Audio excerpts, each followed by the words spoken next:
So dito nga mga kalpa, for today's video vlog nga ay isa sound check natin itong Apido pipe na version 4. Pero ito rekalkal natin. Ayan.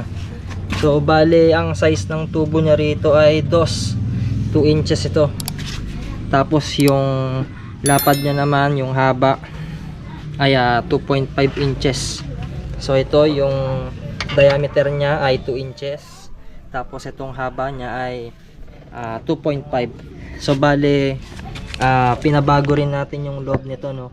So kung gaano kalaki yung diameter nito, ganun din yung screen na nasa loob. Diretsong screen po ito mga kamapler, mga kalpa. Ayan, mag-sound check na tayo. So what's up nga pala sa inyo mga kalpa. Bago tayo magsimula, nais ko nga palang ipakilala sa inyo ang Ejeas Q8 Bluetooth Intercom. Ito ay may Mesh 3.0 technology na mayroong napakabilis at reliable smart connection. Flexible ito sa pag-send at pag-receive ng information. At may key features din itong multi-channel communication with 1 km range, Bluetooth 5.1, unlimited listeners, strong penetration with advanced noise control, and audio multitasking, microphone mute, FM radio, music sharing, and remote control. Mayroon din itong 1200 mAh battery capacity na kayang tumagal ng up to 17 hours Bluetooth intercom with IP65 water resistant. Kaya kung bibili ka ng may kalidad at pangmatagalang intercom, mag-Ejeas ka na. At kapag gusto mong mapanood yung unboxing and full review and quick tutorial ko, i-search mo lang ang Ejeas MOTO REVIEW TV. At kapag gusto mong bumili nito, iwan ko yung link dyan sa baba, sa pinned comment at dyan sa description box para pagka-umorder ka, ay rekta Shopee ka na.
help.